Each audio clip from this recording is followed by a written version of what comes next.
mga kaigatan diha!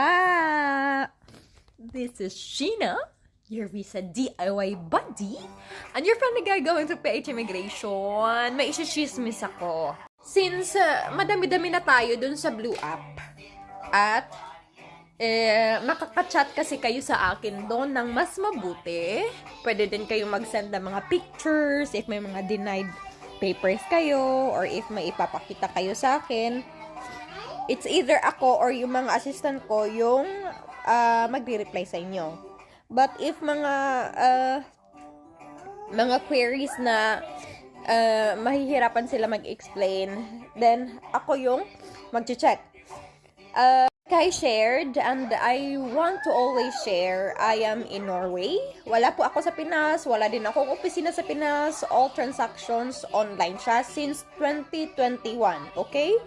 Since 2021 kasi, nag-share na ako ng mga tips, nag-share din ako ng kung ano-anong pwedeng maitulong ko.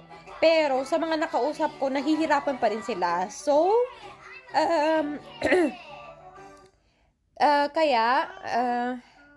nag-aasikaso na ako ng mga papeles. Ito kasi, may mga naku-confuse sa mga sinishare ko because andito nga ako sa Norway with residency. Okay? Kahit kasal pa nga ako sa Pinas, tapos hindi pa tapos yung annulment, wala akong sinumar, wala akong proof na hindi na ako kasal, wala ako ng mga ganon. Wala ako ng kung ano-anong mga magic na papeles na sinasabi nyo, wala po. I don't want to involve myself with that. At lalo na si Afam, ayaw na ayaw niya nung ganun. Kahit na sinabihan kami na baka nagsasayang na siya ng papeles, hindi.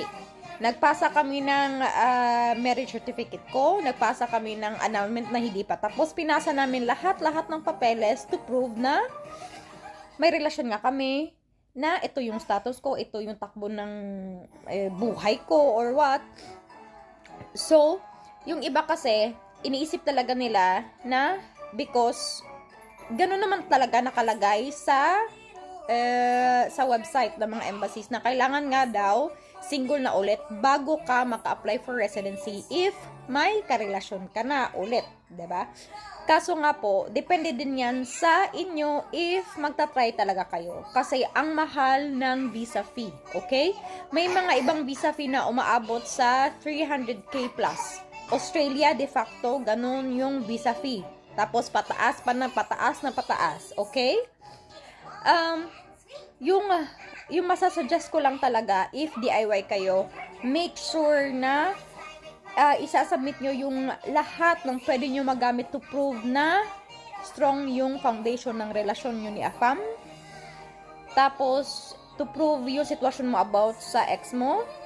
Kasi, hindi ko kasi alam ano yung entire na sitwasyon nyo sa buhay. Okay? Kaya mas mahirap yan. Komplikado nga po yung pagkuha ng residency if kasal pa sa Pinas. Totoo talaga. Komplikado siya. Tapos, nasa inyo talaga if willing kayong gumastos sa visa fee. Tapos, if ako yung mag-aasikaso, of course, may fee din. Wala na pong libre kasi ako nga po sa lahat. Except sa mga papeles na talagang galing sa inyo. For example, passport nyo. Hindi naman pwede na ako yung magbibigay. Hindi din pwede na ako yung magbibigay sa mga marriage certificate nyo. Kayo mismo yung kukuha yan ng mga ganyan, diba? Pero, ako yung mag-prepare, ako yung maglilista kung anong pwede nyong gawin. Up until makuha yung visa, up until makadating kasi ibang bansa, nandun po ako. Yes. Sabi ko din nakakausap na kahit na nakakuha na sila ng residency or nandun na sila sa ibang bansa, may communication pa din kami. Okay? Pero yes, dapat na isipin nyo talaga if willing kayong gumastos. Lalo na sa gastos. Yun talaga yung dapat nyong pag-isipan ng mabuti. Tapos, if willing kayo mag-take risk, then go. Make sure na may papeles talaga kayo. Because meron meron talaga pa ding makakalusot kagaya ko. Okay? Have a good day, guys! Again, if gusto nyo, ako yung mag-asikaso. PM na!